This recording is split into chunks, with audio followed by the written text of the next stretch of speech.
Okay, we're 5 past, so I think we should start. Good morning, everyone, and making it through security. Welcome to this Wilson Center discussion on Chinese influence operations in the United States and America's response. My name is Sandy Phone. I'm the Senior Associate for the Kissinger Institute on China and the United States here at the Wilson Center. So I've not been in the China game nearly as long as you two, but I have noticed a change in the relationship over the past couple of years. A shift. And about 2 years ago specifically, I noticed an uptick in articles and commentary questioning, the long-established American-China policy of engagement here in the U.S. And there was a focus on the competitive aspects of the relationship. In September 2016, a group of U.S. legislators requested a review of CFIUS, the Committee on Foreign Investment in the United States. And they highlighted Chinese acquisition of U.S. telecoms and media assets for more scrutiny. And they asked whether the definition of national security should be broadened to address concerns about propaganda, control of the media, censorship, and other soft power institutions, things that aren't traditionally viewed as hard security issues. And we can see today that this really was just the beginning. The discourse surrounding U.S.-China relations today frames these so-called soft issues, our economic, cultural, scientific, and education relations more in terms of a geopolitical competition and a balance of power. And take 2017, for example. 2017 was simply just not a good year for China's Confucius Institutes, Chinese tech firms, Chinese investments, and even Chinese students in the US. They received a lot of scrutiny. Also in 2017, the Wilson Center's very own global fellow, Dr. Anne Marie Brady, published her groundbreaking research paper, Magic Weapons, China's Political Influence Activities under Xi Jinping, on our website. We are very proud, the Kissinger Institute, to have had a role in launching this global discussion on these issues by bringing her work to the world's attention. According to Brady, Chinese United Front officials develop relationships with foreign and overseas Chinese people to influence, subvert, and if necessary, bypass the policies of other governments and promote the interests of the CCP globally. The United Front officials achieve this through various methods, including by purchasing local Chinese language media outlets, courting and supporting local politicians, and appealing to local Chinese communities to rally to the CCP's cause. And the goal is to build support for and prevent critiques of Chinese policies. United Front activities are an increasing concern in Australia, New Zealand, the United Kingdom, and Canada, and as well as in the United States. And this concern has led to increased congressional and media scrutiny of China's foreign influence operations here in America, and it has become a major new factor in the relationship. But interestingly, it's an unspoken factor outside the Beltway. I just returned from a conference in Chengdu a couple weeks ago, mostly focused on the economy, and I was one of only 2 Americans that were there out of a group of about 60, which was interesting. They were mainly Chinese nationals, Southeast Asians, and Europeans there. And there was a presentation on U.S.-China relations, but there was no mention of China's influence operations or our concerns, U.S. concerns of them. In my discussions with the other participants outside of the actual conference, influence operations never came up as a factor of the relationship or even a reality of China's growing power, even though it is an international issue, as we see in Anne Marie's work. So against this background, I think it's past time that we are having this discussion on Chinese influence and American responses. One of our original panelists, Dr. Wang Huiyao, is unable to join us this morning. We tried to replace him with someone who can present a Chinese perspective on this issue, but unfortunately, we could not find a speaker on such short notice. But I am happy to have with us today 2 very plugged in and insightful panelists, manalists, as I want to call them, Mr. Robert Daly and Mr. Kaiser Kuo. Robert is the director of the Kissinger Institute, and he got into the China game serving as a cultural exchanges officer at the U.S. Embassy in Beijing in the late 80s and early 90s. He was trained by the United States Information Agency, which is to say he was trained to influence China. Not sure how much of an impact that has had. He went on to work on Chinese television as an actor and a producer, and he spent his checkered career working in universities, kind of suspicious, NGOs, corporations, and media outlets. Kaiser probably needs no introduction, especially to this crowd.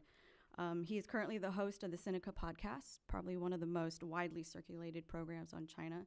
And he's also the editor-at-large of SupChina, an independent digital media company. He recently returned to the U.S. after 20 years in Beijing, where he worked as director of international communications for Baidu. And among many other things, he co-founded China's first heavy metal band, Tang Dynasty. Kaiser, in other words, has been in the belly of the beast, a player on China's cultural and tech scenes. And I think that background makes him one of today's most interesting and unique commentators on Chinese and American affairs. So welcome. Thank you both for being here. And lastly, I should note to our audience that we are broadcasting this event live on our website, and that the recording will be available shortly after. And with that, Robert? Yes, thank you, Sandy. Thanks to all of you for coming this morning. As the director of the Kissinger Institute, I'd like to make a brief comment on program logistics before I begin my formal remarks. I think as many of you know, this program was originally to have included a presentation of Chinese views on the global discussion of Chinese influence operations by a guy named Wang Huiyao, who many of you will probably know as Henry Wang. We felt that it was very important to bring him here today. To the best of my knowledge, no Chinese official or insider has yet offered extended comments on global concerns about Chinese influence operations. And the Wilson Center had hoped to provide a platform for such commentary this morning and to follow that commentary with a polite but open and critical discussion. We wanted to do this because we believe strongly that the United States cannot make effective foreign policy unless it understands the interests, beliefs, experience, and policy arguments of nations with which it has disagreements. Henry, however, has decided not to participate in today's program, so you are stuck with comments by Americans only today. I know that some of you may have further questions about the planning of this program. Please shoot me an email if you do. I'll be glad to answer any questions about that, but I do want to emphasize that the subject of today's panel is American responses to the issue of Chinese influence operations. The subject of the panel is not the logistics of the panel itself. We're not quite that meta at the Wilson Center. So much for intros. I'll get to my remarks, and then we'll go to Kaiser. Sandy mentioned that the broad background for an expansion in Chinese influence operations and for American and indeed global concern about Chinese influence operations is that China has now risen and is a peer competitor. This is an aspect of concern about Chinese power more broadly. There is also agreement now in the United States that U.S.-China competition is high stakes. There is increased recognition, and I think welcome, indeed overdue recognition, that some aspects of China's economic power, its intentions, its military capabilities, some of its policies and practices, the nature of its political system, and certainly China's sheer size threatens some interests of the United States and other nations as well. So we naturally, in trying to frame this challenge or threat, we look for historic analogies based on past threats to the United States. But we don't find a great deal of help there. One of the analogies that is mentioned often is worries about Japan in the 1980s. In the 80s, we were worried about being surpassed by Japan, but not about being defeated by an ally. In the case of the Soviet Union, we were worried about being defeated, but we were not worried about being surpassed economically, technologically, or in any civilizational way. With China today, however, we worry about being surpassed economically, technologically, and in some cases in terms of global influence. We worry about being defeated in or driven away from an important region, East Asia Pacific. And we worry about being infected or overwhelmed in various ways here at home. That's a new combination. There is no historical precedent for this, and because this challenge is new, it's natural that we have difficulty framing it in accurate and useful ways. It's going to take a while to figure out both how to frame the China challenge and to get broad acceptance across the United States for whatever that framing may be. But we want to focus today on the infection piece. We worry about being surpassed, defeated, and infected. Ugly word. I'll drop it after this sentence. But we're talking about our legitimate concerns about Chinese influence operations in the United States, a concern that, as I mentioned at the outset, is doubtless heightened by our economic geostrategic concerns about Chinese power. And this really came to the fore toward the end of last year when President Trump issued his new national security strategy, which identified China and Russia as greater threats to the United States than terrorism, China indeed as our looming greatest long-term strategic threat. And in that same national security strategy, importantly, higher education was mentioned as a vector for the transmission of strategically significant knowledge from the United States to China. In his State of the Union address, the president called China a rival and a horrible danger to American interests, economic well-being, and values. And then perhaps to me, the most striking statement about this came from the Secretary of Defense, who in unveiling the National Defense Strategy at Johns Hopkins SAIS here in Washington on January 19th, in describing this competition with China, Secretary Mattis said, simply, we must be the best if the values that grew out of the Enlightenment are to survive. Striking statement from a Secretary of Defense. Not to defend the sacred homeland, not to defend national interests, but if the values that grew out of the Enlightenment are to survive. So this is about not only institutions, but the values on which they are founded. This is about ideology. This is about the practices that are going to inform governance here at home and global governance as well. So to make very clear what I assume is obvious, when we're talking about concerns for Chinese influence, we're not worried about a proliferation of American Taoists or Tai Chi practitioners or black ink calligraphers. I personally would welcome all of those things. I think, as the Kikis audience has heard me say before, involvement with Chinese traditional culture has enriched every aspect of my life, and it's a debt I can't repay. We're not talking about that. We are talking about the influence of the Chinese Communist Party, its priorities on American communities and institutions. We're worried about how that plays out in universities, in school districts, in the tech field, in terms of rules about Chinese investment here. We're worried about its impacts on Hollywood, on publishing, on gaming, and a number of other aspects of American life. It's interesting that most of the alarm bells on these influence issues are being sounded by Americans in academia, think tanks, and the media who know China pretty well. This isn't really coming from the communities and institutions at the subnational level whose welfare we think is threatened by Chinese influence. It's coming largely from the expert communities. Nationally, we see a different story. A March 2018 Gallup poll showed that positive views of China across the United States now stand at 53%.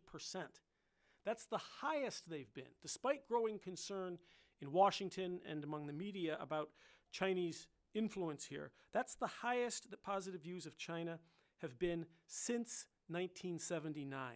Interestingly, if you look at the long-term graph, American views of China have never recovered from the Tiananmen massacre, before which we had about 72% positive views of China in the United States. So by and large, the experts who are sounding the alarm here know how the Chinese Communist Party works. We disagree among ourselves about points of emphasis. There are lots of disagreement.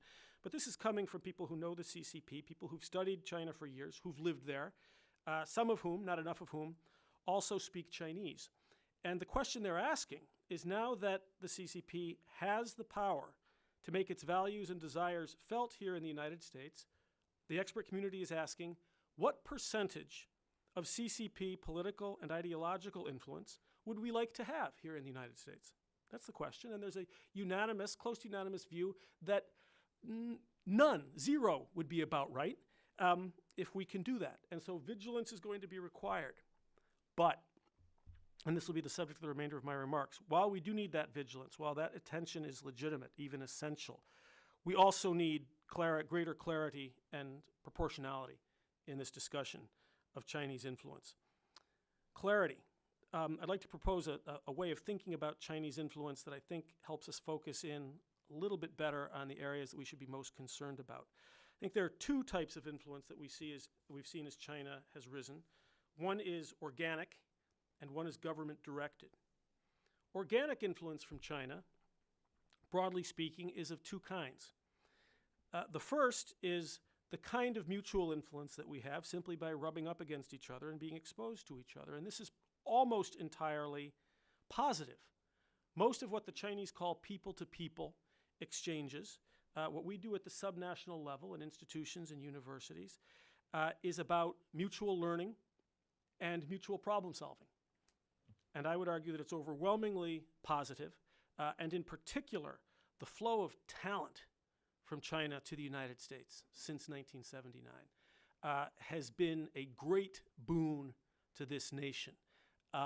Yes, there are cases of espionage. Yes, there's something to be worried about. But again, in the main, in universities, in corporations, even in government laboratories, not just in the STEM fields, but in the arts, even in journalism, in every single field, this has been a tremendous benefit to the United States, and I see us as being in danger of losing track of that. That's one aspect of organic influence, the flow of people, the flow of talent, the flow of ideas. There's another aspect of organic influence that China now has on the United States, and the major vector for this is money, is the attractiveness of the Chinese market. And what we're talking about here is American institutions and corporations chasing after Chinese dollars. This is also organic. This is not a plot. This one's on us. It's not on them. We've spoken here before about the case of Hollywood, which believes in blockbusters and therefore needs its movies to play in China, which is on its way to becoming the world's number one box office. It's still number 2. If you want to be profitable, you have to have blockbusters. Therefore, you have to play in China. Therefore, Hollywood doesn't greenlight American films that Chinese censors will not approve of. And the result, and I know I've said this here before, I thank you for bearing with me, but it's an important case. We, Hollywood, the architects of American soft power, have handed, in their pursuit of Chinese dollars, have handed to the CCP a direct channel for the export of censorship to America, and it already determines what plays at the multiplex. But again, I would argue, this one's on us. We had another interesting case recently with airlines in which China issued instructions, orders to worldwide airlines that in all of their websites, in their little drop-down menus, they had to comport with Chinese law, particularly in the way that they listed Taiwan, Hong Kong, and Macau. These were to be called Chinese Taiwan. Taiwan was not to be viewed as part of a Southeast Asian packaging on the internet. Very explicit directions to international airlines that they all comply with Chinese law. The White House press secretary, Sarah Sanders, gave a statement that this is Orwellian nonsense and part of a growing trend by the Chinese Communist Party to impose its political views on American citizens, worldwide citizens, and private companies. So we have the government, I think, pushing back on this in a way that I think is reasonable, but Delta has already complied. Why? Because it does business in China. This is where its bread is buttered. So again, we see American companies in pursuit of Chinese dollars acclimatizing to or accepting CCP conditions. There are other numerous kinds of examples of this. Apple and Microsoft opening R&D centers in China as a way to get better market access within China and perhaps as a way to come up with some new ideas. We see it with some of the Chinese investments in the United States. There have been issues in Ohio with the personnel practices of Fuyao Glass, a major Chinese investment, and treating workers in Ohio as they're treated in China. Again, this is a transmission of Chinese practices.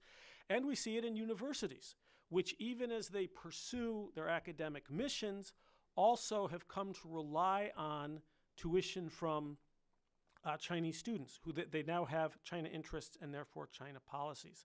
So that's the organic influence that we see from China. Cultural, people to people, and then pursuit by American institutions of Chinese dollars. Then there's government-directed influence. This, again, is of two sorts. One is quite overt, open Chinese government-sponsored attempts to influence American opinions, and this is what is called public diplomacy. And whether you like it or not, this is done by every country that can afford to do it around the world with varying methods, but for more or less the same reasons. And this is the China Daily, publishing a weekly piece in the Washington Post and other newspapers. This is the now rebranded Voice of China or China Global Television Network or CCTV, opening up a 24/7 English language operation here in Washington, D.C. These are the Confucius Institutes. But we know what these are. This is part of China's public diplomacy programs. We also have public diplomacy programs in China. They are not nearly as well funded. And then there are issues within public diplomacy of reciprocity, of China taking advantage of conditions of openness here that it doesn't grant to us there. But we're still within the realm of traditional public diplomacy, which is more or less licit. Again, there are secondary issues about some of the methods, but it's public diplomacy. That's open Chinese government-directed influence. Then we get to one of the two real issues, and that is concealed or unacknowledged, covert Chinese government influence operations. And these can happen sometimes through the United Front, through various forms of what are properly described as infiltration and espionage. It's the difference between the China Daily publishing in the Washington Post and Chinese organizations covertly buying up American-based Chinese language newspapers, buying up covertly radio stations. That's not public diplomacy. That is a form of infiltration. This can take many forms, one of which that we're looking at here at the Kissinger Institute is Chinese embassies and consulates coordinating with Chinese student groups on campus to, again, covertly to make Chinese views known. And we're working on, I think, what will be the most thorough report to date on this to come out later in the year. So not all of these forms of influence are properly understood as influence operations, infiltration, or espionage. Some of them are organic. Some of them are about living in the world that we're in. Some of them are enriching. Some of them are beneficial and to be encouraged. There's a tremendous amount of talent and energy in China that the United States has already benefited from and can continue to benefit from.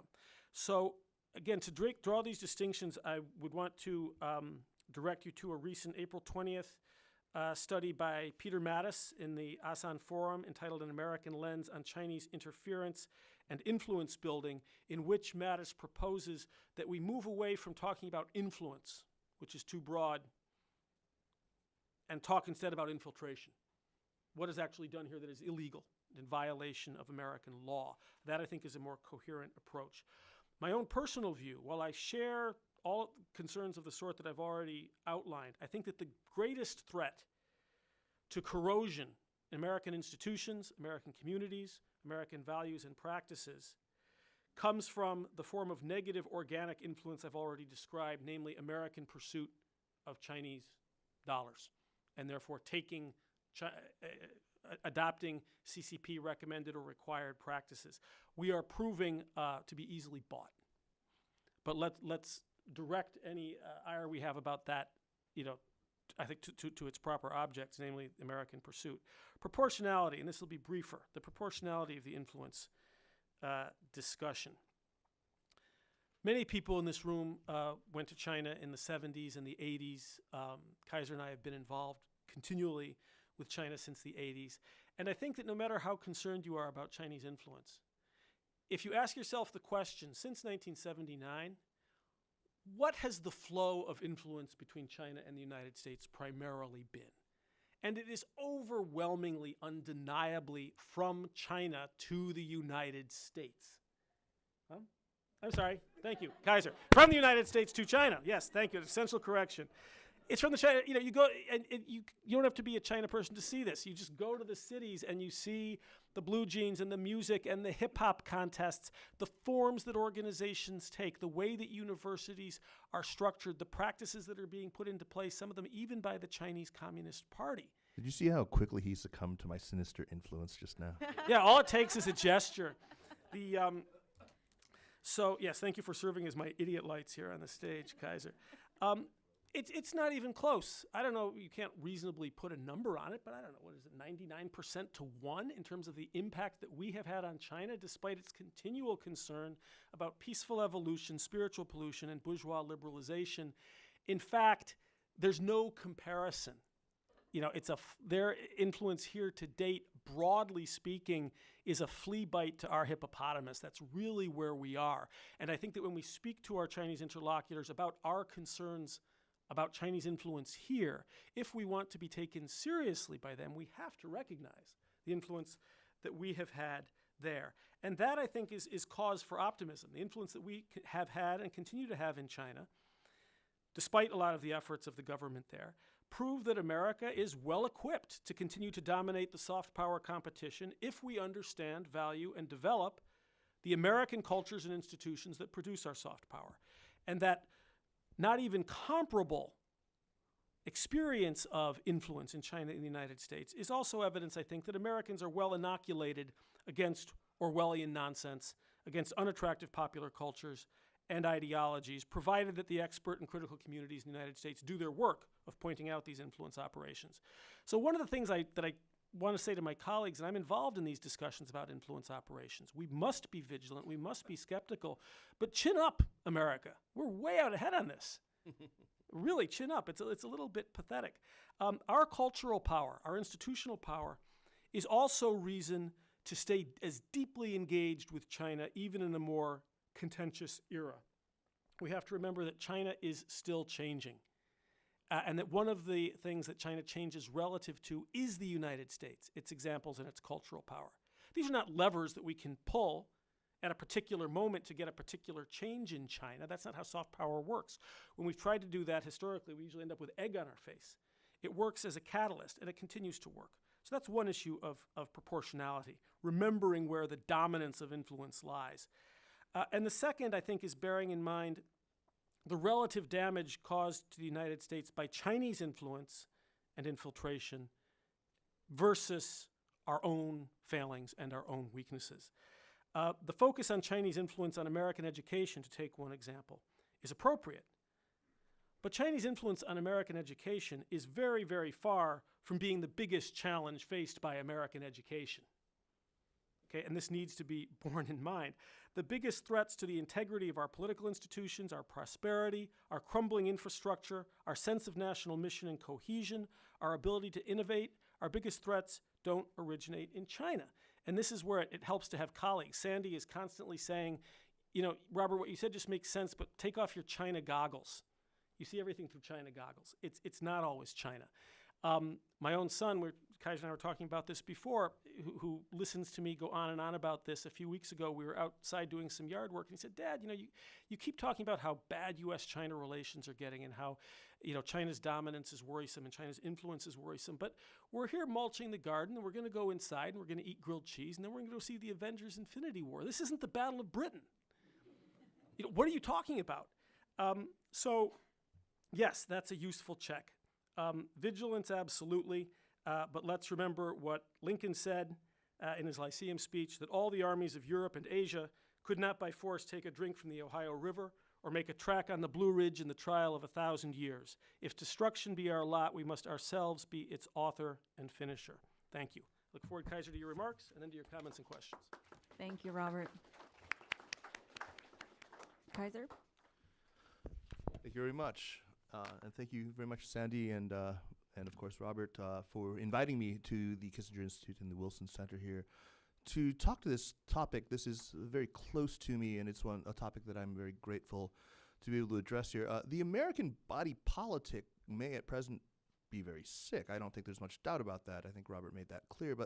And as you said, the pathogens that infect our body today do not originate in China. Our present illness is not the consequence of interference or of influence operations that are orchestrated from Beijing. Yet today there is a swelling chorus of misdiagnosis. I think that's calling for an aggressive course of treatment that will, I think, not only fail to cure what presently ails us, but is going to make us more gravely ill. To be sure, Beijing does desire to influence opinion in the United States and in other Western liberal democracies. Of course it does. This should neither surprise us nor, I think, particularly worry us. Robert, I think you've been very persuasive about the extent to which the United States has consistently sought to influence opinion and outcomes in China. You and I were both sort of agents, you maybe more official than I, were we spiritual pollution or bourgeois liberalization? I can't remember which one. I'll sign up to either of those. Pollution. Right. I think I was a spiritual pollutant, that definitely bringing a heavy metal band and all that to China. Just joking that we were both involved. He brought a very talented metal musician in 1990, I think that was, named Vic Trigger to China. I was saying earlier that was a form of hard rock soft power. That's good stuff. But for now, let's recognize that, as we should, there is an effort to influence outcomes by Beijing here in the United States. It works through a range of different organizations. Beijing does seek to influence opinion in the U.S., whether through propaganda or through censorship, through selective granting of access, even perhaps through lobbying, in rare instances even through coercion. But we would be absolutely foolish not to keep an eye on these things, to find appropriate means of rooting out and punishing the bad actors and preventing the most egregious instances of this from occurring. There's no question. But we have to do this, I think, as Robert made clear, in a way that is consistent with our values. We have to find, because there is a range of actors, a range of different efforts, we have to do it in ways that are proportionate and effective. No broad brushes, no one size fits all, no strong courses of broad spectrum antibiotics. As far as I can tell, so far we have been neither particularly proportional or very effective.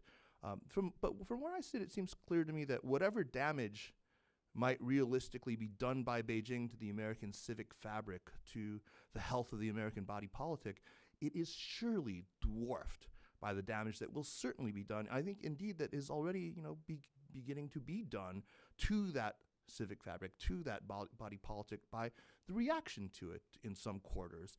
The overreaction, I think, raises many specters from the darker past, our own darker past, from those times where we've lost sight of who we are and the values that we stand for. I mean, it's in moments like these when we are most easily manipulated by scaremongers, by xenophobes. When the country in question is China, when it is, as you pointed out, really the first multidimensional peer, at least a peer in waiting, that we've encountered in these 8 decades now of post-war American primacy. It's a country that is already provoking very severe economic, technological, even ideological anxieties among many Americans. This makes us even more prone to irrational, to counterproductive overreaction. So let's talk about what China is doing to influence and to interfere. I would characterize these operations, I mean, if they even rise to the level of coordination that word would imply, in 3 ways. I would describe it first as clumsy, ham-fisted, and obvious. We can see China's public diplomacy efforts, let's generously call them, its covert ops too, generally a mile away. Usually they announce themselves as propaganda or its related arts by the stiff and awkward language, the embarrassing earnestness, the conspicuous idiocy of the useful idiots who are employed. When I ponder the staggering amount of money that they have spent on this, when I ponder the deep reserves of actual accomplishments by the party, or the wondrous treasures of Chinese culture that they might instead draw upon, I just marvel at how they failed to be successful, how they failed to find someone, the right agency, the right genius Svengali to really put the PR back in the PRC. I mean, it's just... Second, I would say these influence operations, or whatever they're called, have been ineffectual. This is true in part because of what I've said before about their inelegance, about the ease with which they've been spotted. More importantly, it's because I think that liberal, open societies like ours, at least for now, come equipped by definition with features that can usually counteract these efforts.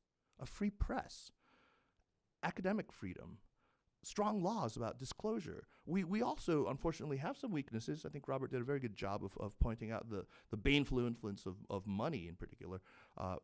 These do leave us more susceptible. But, Hollywood, airlines, Apple, universities, I mean, it's on us, as you say. I mean, absolutely. At present, I don't think anyone, though, can, and I would challenge you to present me with a convincing case that China's efforts in this way have borne any meaningful fruit. And third, whatever China is doing, it has, at least so far, been mainly defensive in nature. Unlike a certain other power whose interference operations, pretty unequivocally do rise to the level of real operations, China does not seem intent on setting us against one another across a partisan divide.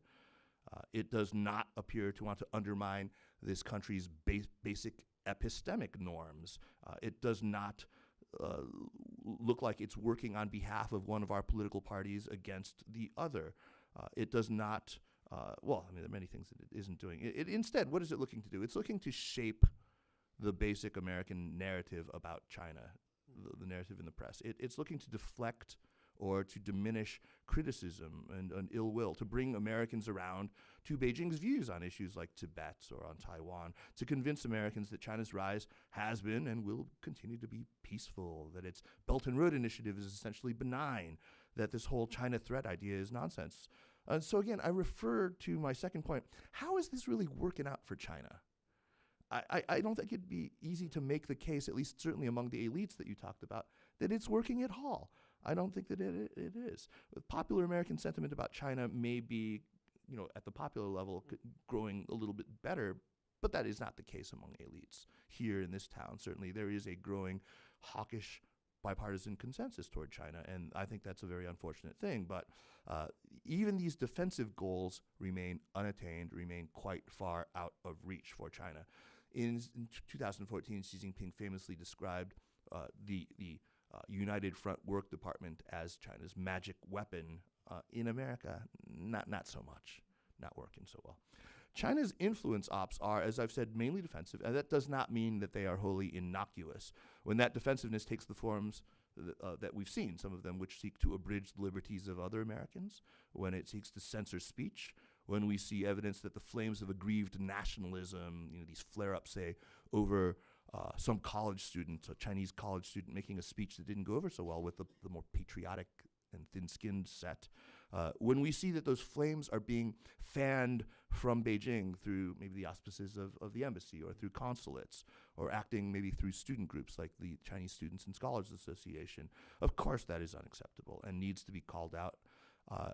And it is being called out. I mean, if the CSSA, the Chinese Students and Scholars Association, if they are taking money from consulates or from the embassy for purposes other than putting on their annual insufferable spring festival, gala, and talent show, if the CSSAs really are, as some have alleged, handing up lists of disloyal students on campus, and there's some evidence that they are, then that is a serious problem. That should absolutely be dealt with. Just as importantly, we need to recognize and understand, though, what the roots of this problem really are. I think that anyone with even a glancing familiarity with China knows something of the difficulties that China has in defining and delimiting and reconciling ideas of nationality, of state, of civilization, of ethnicity, of culture, and so on. All of these ideas remain really messy and really incongruent for the Chinese. We all probably understand also that Beijing's problematic tendency to try to exert control over ethnic Chinese communities beyond its political borders is rooted in this messiness and in very old and entrenched habits of mind that unfortunately are shared by the very people who they seek to control, people in these ethnic communities overseas. This is not to suggest that we should either ignore or forgive this, especially when it impinges on our own, well, let's call it sovereignty. I mean, extraterritoriality was wrong when we sought to impose it on China before 1928 or so, and it's also wrong when China seeks to practice it here. But we do have to recognize how deep the roots of this problem actually go. We have to be careful, perhaps even patient, in how we address it. Our conversations about the solution have to take all of this into account. We have to recognize, too, that the wrong approach can actually have the perverse effect of reinforcing the very problem that we're trying to solve. So we have then, I think, really in the air around us right now, some pathogens that may be trying to penetrate our defenses, but we know what they are. Because they are so inelegant, so artless. We recognize that they really do no substantial harm because our own immune system has them on file already. We have that genetic code. We have a system that knows without conscious intervention, without conscious instruction, just how to handle these problems. We know that even if they are ultimately successful, even if they do gain a perch and are able to infect us. I mean, I think we'll use that word that you used and dropped. It's hardly life-threatening. These pathogens have not made us sick. It's not the right time for large, indiscriminate, and totally unnecessary doses of antibiotics. Indeed, those stand a very high chance of hurting us worse, of killing, as it were, our own very useful microfauna in our macrobiome. We need to have a little more faith in our own immune system and in its resilience, in the ability of open, plural societies to resist this kind of pernicious influence. We need to believe that universities will be able to develop policies to deal with the problems that they face. I mean, it is positively laughable to me that we would think that our institutes of higher learning might be so fearful of the power of that campus Confucius Institute, would be so beholden to it and the funding that it provides for language instruction, that we would somehow allow it to warp our long-standing pedagogical traditions, to destroy academic freedom, to dictate some kind of an agenda. To do so basically is to deny agency to our university leadership and to really greatly overestimate the power of that little handful of Chinese language teachers who form the staff of these Confucius Institutes. We really have to stop crying wolf. Lessons and experiences that we've taken from the antipodes from New Zealand and Australia cannot simply be wholesalely imported here directly to the U.S., just transposed to the key of America. We have to pay attention to what's happening there. Absolutely. I think that Anne-Marie Brady's contributions are extremely useful. But we should also be mindful of how different the dynamics of our allies in ANZUS, their relationship with Beijing are. They're very different. It's a very different power dynamic than what we enjoy here in the United States. Let's keep that in mind too. I believe really fundamentally that in the long run, the bad ideas, the pernicious ideas, the illiberal ideas are not going to take root and will poison our body politic, that they are going to be recognized for what they are, especially the ones that sort of come stamped with that obvious sort of imprimatur of Beijing. The ones that we need to fear more are the ones that sort of are more native to our own environs. But those ideas, those foreign ideas, those Beijing ideas, they'll be contained. They'll be rejected without the need for any drastic cures that prove far worse than the disease. It's a disease we have not contracted yet. So let's reject this fearful, ugly politics that's going to lead us straight to racial profiling of ethnic Chinese scientists and researchers, that is going to starve us of great contributions that those researchers and scientists might make to our country and to mankind, more importantly, that are going to, these policies that will lead us straight into McCarthyism, to red baiting, this reds under the bed nonsense, to ethnic-based violence. This is the country where turbaned Sikhs were gunned down in the aftermath of September 11th because we thought they were Muslim. Would our people be able to distinguish a PRC national from a Taiwan national or a Japanese or Korean national? I don't necessarily think so. We're really treading on some very dangerous territory when we do this. We do not have to destroy the village in order to save it. Thank you very much. Thank you so much, Kaiser. So we actually started a bit late. If it's okay with you guys, I think we can go. We were supposed to end at 11, and that's in 10 minutes. So I was thinking we can go till about 11:15, if everybody's okay with that. I mean, you can leave if you need to go, but thank you for your presentations. And I agree with, I think both of you made this point, but you made it much more strongly, Kaiser, that, Chinese propaganda in the U.S., in my opinion, kind of falls short in the sense that a lot of people won't buy into it. I mean, in order to be manipulated, there needs to be an object that's easily manipulated, right? So, but to Robert's point about one of the arms, the organic influence and the economic leverage, and how this leads to, transmission of Chinese practices.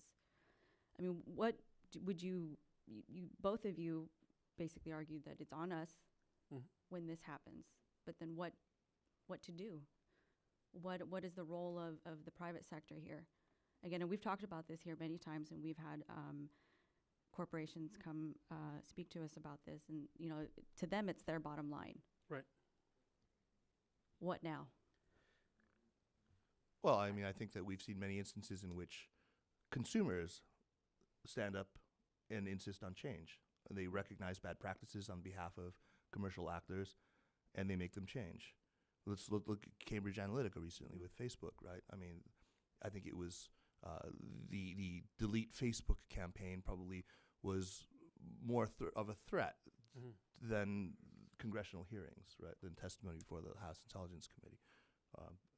This was not. I mean, it's no mystery to me what we should do. If consumers feel strongly enough about Apple's practices, if they're very unhappy about them forcing Chinese users to house their data in in Guizhou, a data center in Guizhou, then they can do something about it. I mean, there are other choices that we can make as consumers. I think. But what if there's not enough of us? Because their market is, I mean, in China, right? Right. That's where their growth is. Well, there is a public sector role as well. The government needs to be far more specific about its concerns and what is deemed to be sensitive for strategic purposes. I think a good start several weeks ago, the three major national institutions to which American universities belong, the American Association of Universities and others, wrote a public letter to the government saying, and this was in light of the national security strategy, warnings that universities are vectors now for the transmission of strategically sensitive knowledge. And there are at least two aspects to this. One is concern about espionage on universities. But the second is about, and perhaps more telling, is the concern about normal teaching and research activities, giving to Chinese students knowledge that they can then go back to use to build what China calls its comprehensive national power through normal classroom activities. This is also the concern. If China is seeking comprehensive national power, the argument goes, that happens at our expense, therefore we should stop giving them tools that help them do that. And so the university letter said, in essence, to the government, we share your concerns about security. Please provide clear guidance about the fields that you think pose a national security threat so that we have something to work with.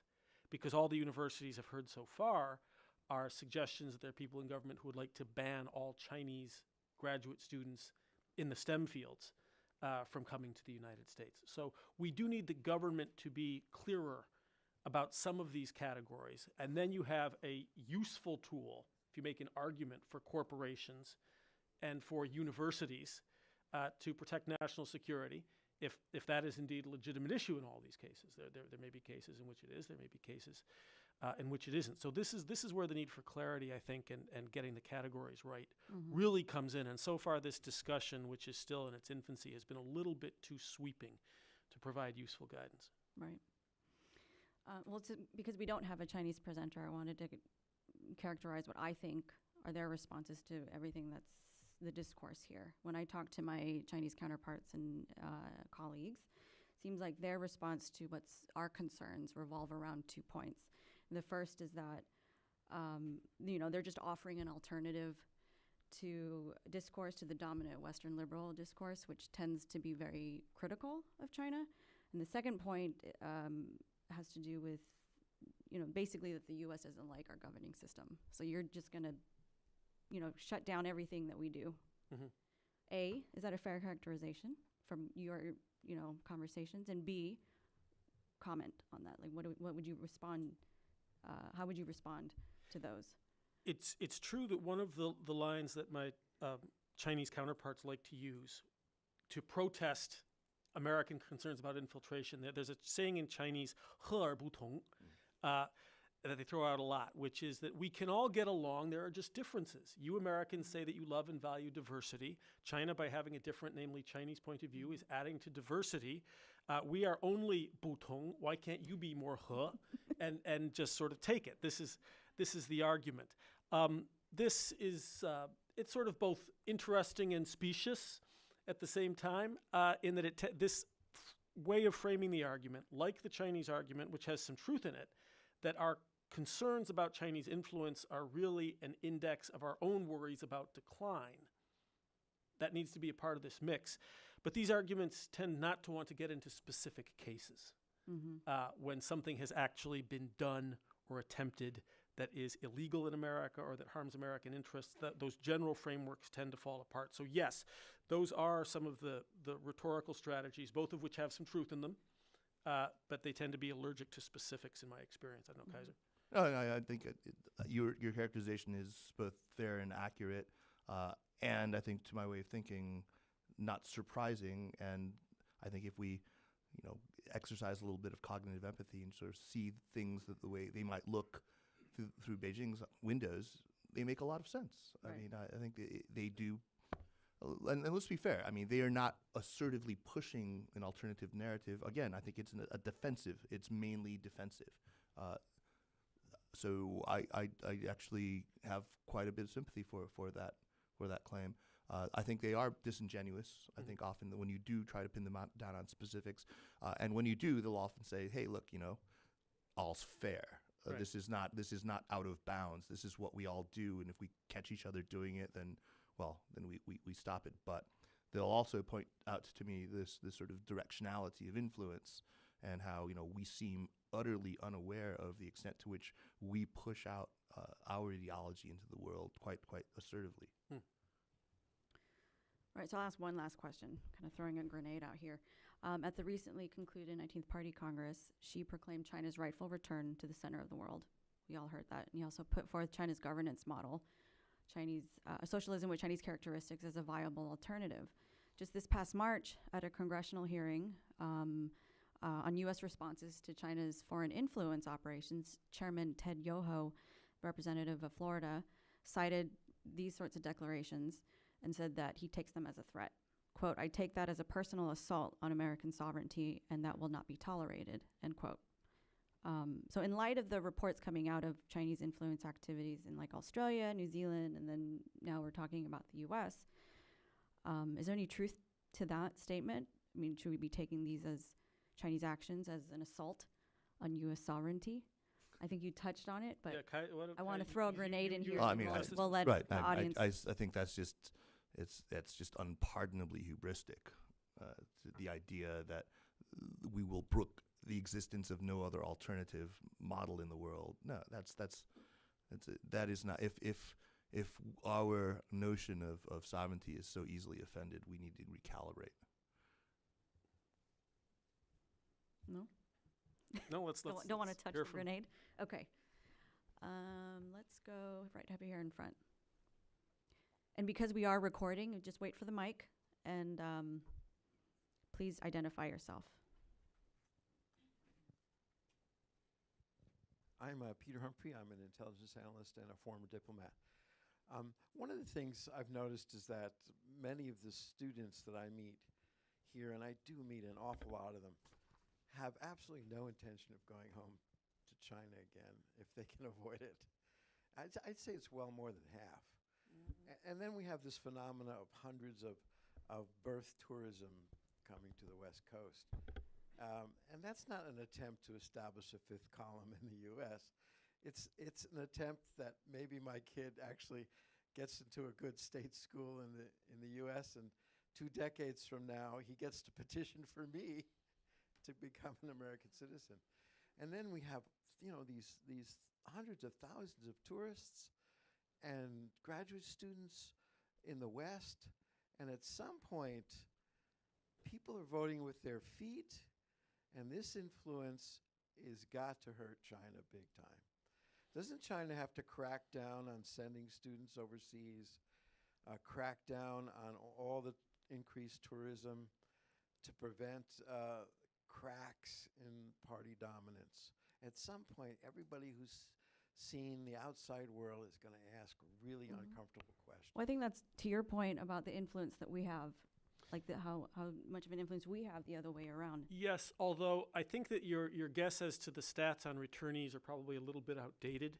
Those numbers have gone up, and a majority of Chinese students do go back. And I see an awful lot of Chinese undergraduates in particular who, even as freshmen, are really planning to go back to China because that's their country, and they think there are better jobs there. They can make more money, and they like the food better. And so they're coming here in a more transactional way.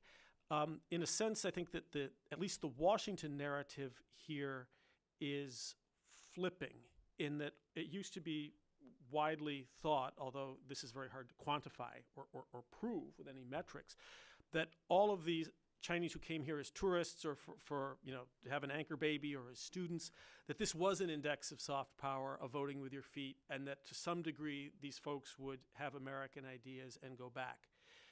Increasingly now, this is being seen as these are vectors for Chinese comprehensive national power, that they are coming here to get intelligence, to get training, to get education, and then they're going to go back to China and build comprehensive national power, and therefore this is perhaps not to be celebrated, but to be suspected. I think that that's the transition that we are in the midst of now, and probably both of those polls overstate their case. It's more complicated than that, but I would have less confidence, and I know a lot of Chinese who, yes, they buy Vancouver or Toronto real estate, and their children come here and they go to the Paris Open or whatever they do, and they vacation in Thailand. All of that, and they speak fluent English. But that has nothing to do with the controversy, for example, in the South China Sea. All of those behaviors don't indicate sympathy for American and Permanent Court of Arbitration positions about sovereignty and the law of the sea. They wholly subscribe, many of them, to the Chinese view. So I'm not sure we can assume anymore as kind of simplistic exposure to America, this kind of reverse infection, and therefore they're going to become advocates for American positions. The narrative on this is shifting, is the only point I want to make. I do understand your point. The ground is shifting, seems to me. Kaiser? Yeah, I would say that it's a lot more complicated than that. People come here mainly, they're making what still remains a very pragmatic decision. Citizenship in the United States, that's the passports still that you want to hold in the world. And this is basically, as an American citizen, there's nothing that you will want to do in China that is foreclosed to you only because you have an American green card or American citizenship. You're only getting a leg up, and so anyone of means is going to do that, irrespective of where their national loyalties ultimately lie. And this continues to be the case today. We've looked at a lot of survey data that suggests that Chinese students who do come here and spend in excess of 3 or 4 years here come away with a curious diminution of their regard for the United States, but a concomitant diminution of their regard for China. It's a very interesting phenomenon that we've seen in a lot of survey data. They become neither more Chinese nor American. They're just cynics. That's right. Yeah. That's what we want here. Right up front, in the pink. Thank you. Thank you. Si Yang, reporter from Voice America. I have a question for Mr. Guo. You mentioned Australia and New Zealand. So scholars in both countries, they report or wrote a book about China's influence there. And what you said now, that what China doing in the United States is mainly defensive. So I wonder what China is doing in Australia and New Zealand is different from what they were doing here. Thank you. So I've actually not read the Australia book that you're referring to. I've read scathing reviews of it. I have some idea of what it's about. I don't know that I would describe that as a scholarly work. I think that Magic Weapons that Anne-Marie Brady wrote, that is a work of scholarship. I've not lived in either. I've never even visited New Zealand, so I don't think I feel really qualified to talk to substantial differences. But I think that any glancing familiarity, we know that the dependence economically, the proportion of the populations that are comprised of immigrants from China, these are all much higher than you'd see in the United States. And I think that maybe the extent to which each country maybe has problems that result from that are proportional to those percentages. Marvin, right here. Marvin Ott, Wilson Center, and faculty of Johns Hopkins. Just a quick comment on the previous subject. It's just striking that you have so many Chinese students with extensive experience in the U.S., many of them from elite or semi-elite backgrounds, going back to positions of influence, and yet we don't see hardly any consequence of that in terms of Chinese policy. And to me, it's just a striking phenomenon. Quick question. It's been striking in another regard, Xi Jinping's recent efforts to restore the sort of efficacy of Marxism in China. It strikes me as remarkable and kind of bizarre, but nevertheless quite serious. Does that have any implications for the discussion you've just had? I think that it does. I think that part of the way that we're framing influence operations is based on what happens, obviously, domestically in China. This is about values and practices and what China sees as its prerogatives. And the fact that under Xi Jinping you have the party being in control of everything, with Xi at the core, carrying out various sort of anti-intellectual campaigns, and as you say, going back to the old Marxist playbook, at the same time that he speaks about increasing China's overseas influence, that he calls on people of the diaspora to support the Great Rejuvenation, as he calls for an increase in funding to the United Front Work Department and wants to invigorate those efforts. Obviously, that is of great concern. And one of the things that I'm struck by, because we've looked at this very closely, we continue it at the Kissinger Center, is that anything that I can say to an American audience, an audience like this one, and there's things that Kaiser and I have said today about, well, don't worry too much, because somebody who's inclined to worry a lot can quote me chapter and verse of something Xi Jinping himself has said, declaring that this is more or less his intention. So then the question becomes, yes, these may be the intentions, but what are the real capabilities, given that he's got a message that really Chinese within China, educated Chinese, aren't buying. There's a great deal of fear, and he's lost the support of intellectual communities, and media, academia, think tanks, the creative classes don't support him. If they don't buy it, it's not likely to sell very well here. But it does change the way we frame this, and I think that it increases our sense of vigilance, yes. Yeah, so I mean, if I have Xi Jinping's ear and my intention is to steer him on a wiser course of public relations or public diplomacy in the United States, I'm going to tell him to tone down the Marxist rhetoric. It doesn't sell well here. It really doesn't. You in the blue with the jacket, yep. Mm-hmm. I am a local student here, and my name is not necessarily to be mentioned.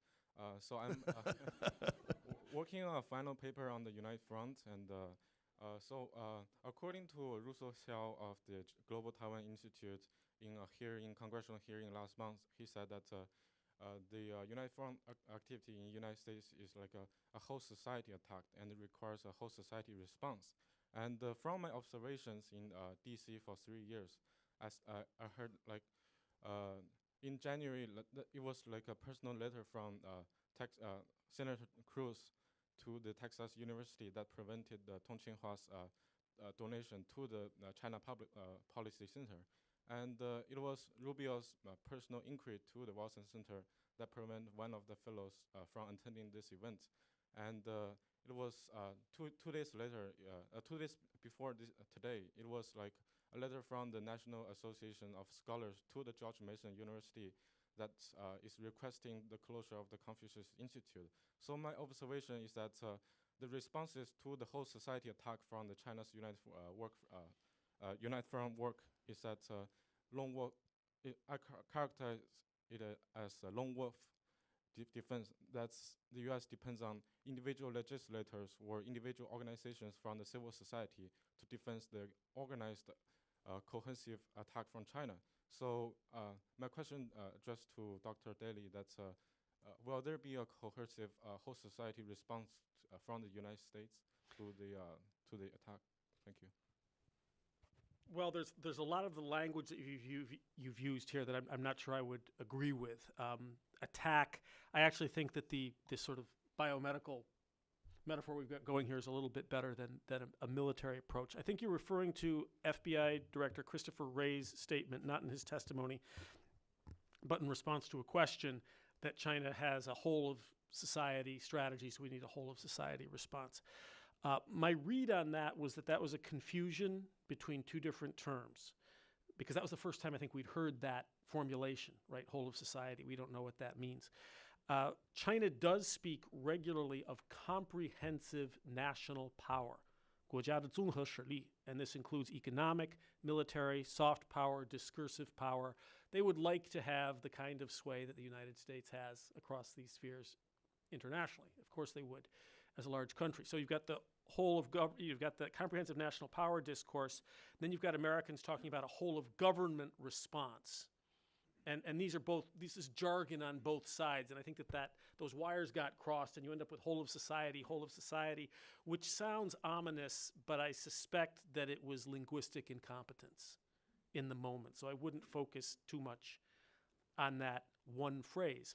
In terms of things like, senators writing letters or, scholars writing letters, sure, these are some of the ways that the United States works. And I think that kind of scrutiny is fine. I think that it needs to be founded in study and it needs to be part of a discussion and not simply a veiled threat if we're going to respond coherently.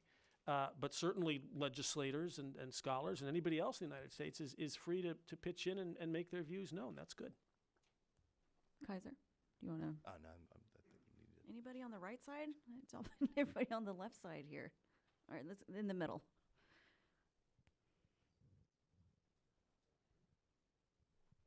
Neil Silver, retired U.S. diplomat and sometime translator of Chinese. I've been very taken, very good discussion, particularly taken with Kaiser Guo's reference to defensiveness and to, how did you put it, cognitive empathy. It's a great term. The way I see this stuff basically is the Chinese Communist Party is trying to, the most important target for the Chinese Communist Party in terms of soft power is the Chinese people, not the United States. If they can get some greater reputational value out of what they're doing in the United States and it feeds back into China, of course, it's in their interest. But there is a whole host of other things they're doing to, particularly under Xi Jinping, to try to influence the soft power narrative in China, including spending lots of money on Chinese academics, which must be welcomed by them, to study soft power. But here's a couple examples, and I'd like to end with one question for Kaiser. The Chinese, for instance, have created a wiki lookalike in China, which fools a lot of Chinese. As far as I understand it, Google has been excluded. Baidu partially takes that role.